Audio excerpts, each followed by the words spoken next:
ದಿನ ಆಯಿತು. ಸುಮಾರು 29 ಆಕ್ಷೇಪಣೆಗಳು ಸಾರ್ವಜನಿಕರಿಂದ ಮತ್ತು ಜನಪ್ರತಿನಿಧಿಗಳಿಂದ ಬಂದಿದೆ. ಅವೆಲ್ಲನೂ ಕೂಡ ಅವರ ಅಹವಾಲುಗಳನ್ನು ನಾವು ತಾಂತ್ರಿಕವಾಗಿ ಹಾಗೂ ಬೇರೆ ರೀತಿಯಾಗಿ ನಾವು ನೋಡಿಬಿಟ್ಟು ಒಂದು ಸಮಗ್ರವಾದಂಥ ರೂಲ್ಸನ್ನು ನಾವು ಇನ್ನೂ ಒಂದು 15 ದಿನದಲ್ಲಿ ನಾವು ಫೈನಲೈಸ್ ಮಾಡ್ತೀವಿ ಮಾನ್ಯ ಶಾಸಕರೇ.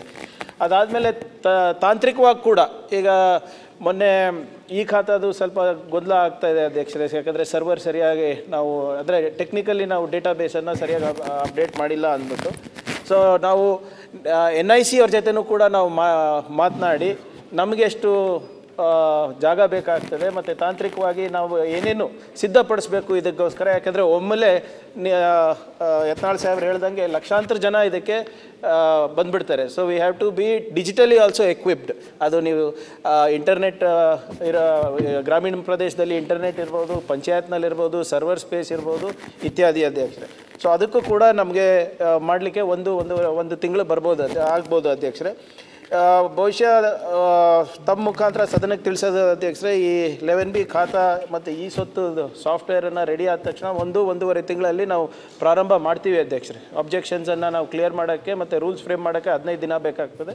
ಮತ್ತು ಟೆಕ್ನಿಕಲಿ ಅಪ್ಗ್ರೇಡ್ ಆಗಲಿಕ್ಕೆ ನಮ್ಗೆ 1 ತಿಂಗಳು ಬೇಕಾಗ್ತದೆ.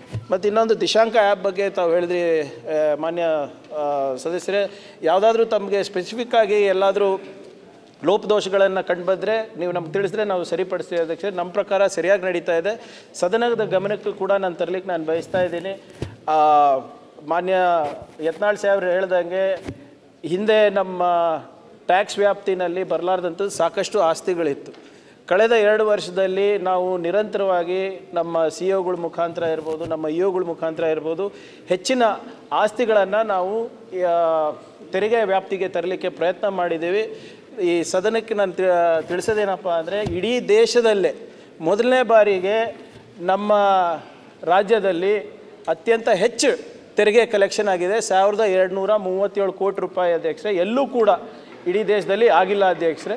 ಇನ್ನೂ ಹೆಚ್ಚು ಮಾಡ್ಬೋದು, ನನ್ನ ಇಲ್ಲ ಅಂತಿಲ್ಲ. ಸೊ ಅವರ ಸಲಹೆಯನ್ನು ನಾವು ಈಗಾಗಲೇ ಮ್ಯಾನ್ಯುವಲಿ ನಾವು ಮಾಡ್ತಾ ಇದ್ದೀವಿ ಅಧ್ಯಕ್ಷ. ಡಿಜಿಟಲಿ ಕೂಡ ನಾವು ಮಾಡಿ ಇನ್ನೂ ಹೆಚ್ಚು ಮಾಡಿಸ್ತೀವಿ. ಅವ್ರು ಹೇಳಿದಾಗೆ ಏನೇ ಸಂಪನ್ಮೂಲ ಬಂದರೂ ಕೂಡ ₹1 ನಮಗೆ ಬರೋದಿಲ್ಲ ಅಧ್ಯಕ್ಷರೇ. ಆ ಪಂಚಾಯತಿಗೆ ಹೋಗುತ್ತೆ, ಅವ್ರ ಇನ್ಫ್ರಾಸ್ಟ್ರಕ್ಚರಿಗೆ, ಅವ್ರ ಡೆವಲಪ್ಮೆಂಟಿಗೆ. ಅದು ಕೂಡ ನಡೆದಿದೆ. ಈ ಒಂದು ರೂಲ್ಸು ಮತ್ತು ಈ ನಮ್ಮ ಒಂದು ತಿದ್ದುಪಡಿಗಳನ್ನು ನಾವು ತಂದ ಮೇಲೆ ಇದು ಅವ್ರು ಹೇಳ್ದಂಗೆ ಇನ್ನು ಸಾವಿರಾರು ಕೋಟಿ ರೂಪಾಯಿ ಜಾಸ್ತಿ ಆದಾಯನೂ ಕೂಡ ಬರುತ್ತೆ ಮತ್ತು ಜನರಿಗೆ ಸ್ವಲ್ಪ ರಿಲೀಫ್ ಕೂಡ ಸಿಗುತ್ತೆ ಅಧ್ಯಕ್ಷರೇ, ಯಾರು ಅಕ್ರಮ ಸಕ್ರಮ ಮಾಡ್ಕೊಳ್ಳಿಕ್ಕೆ.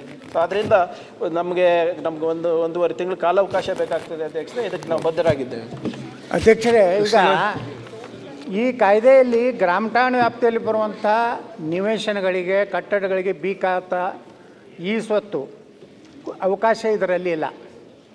ಒಂದು ದಿನದಿಂದ ದಿನಕ್ಕೆ ಜನಸಂಖ್ಯೆ ಹೆಚ್ಚಾಗಿ ನಿವೇಶನಗಳು, ಮನೆಗಳ ಸಂಖ್ಯೆ ಇವತ್ತು ನೋಡಿರಿ, ಆಶ್ರಯ ಮನೆಗಳು ಇರ್ಬೋದು, ತೋಟದಲ್ಲಿ ಕಟ್ಟಿದಂಥ ಮನೆ ಇರ್ಬೋದು, ಇವತ್ರಿಗೆ ಎಲ್ಲರನ್ನೂ ನೀವು ಹಾಕ್ಕೊಂಡ್ರೆ ಅದರದ್ದು ಒಂದು ಏನು ಗ್ರಾಮ ಪಂಚಾಯತಿ ಸೋರ್ಸಸ್ಸು ಹೆಚ್ಚಾಗ್ತದೆ ಅಧ್ಯಕ್ಷರೇ.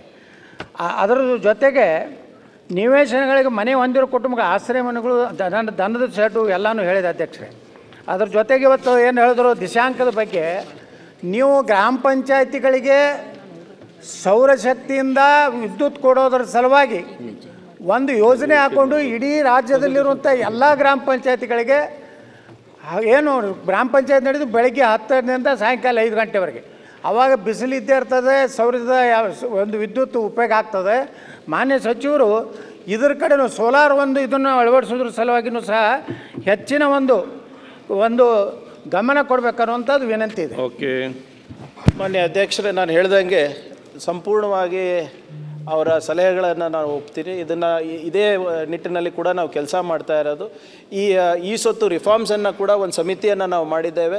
ಅದನ್ನು ನಾನು ಹೇಳ್ದಂಗೆ ಇವೆಲ್ಲ ಏನು ಆಕ್ಷೇಪಣೆಗಳು ಬಂದಿದೆ ಅದೆಲ್ಲ ಪರಿಶೀಲನೆ ಮಾಡಿ ರೂಲ್ಸನ್ನು ಒಂದು 15 ದಿನದಲ್ಲಿ ಮಾಡ್ತೀನಿ. ಅದರಲ್ಲೂ ಕೂಡ ಏನಾದರೂ ತಮಗೆ ಅನಾನುಕೂಲ ಆಗ್ತಾ ಇದ್ದರೆ ಅದು ನೀವು ನಮ್ಗೆ ಹೇಳಿದ್ರೆ ಅದನ್ನು ಕೂಡ ಸರಿಪಡಿಸ್ಲಿಕ್ಕೆ ತಯಾರಿದ್ದೇವೆ. 1ನೇದು.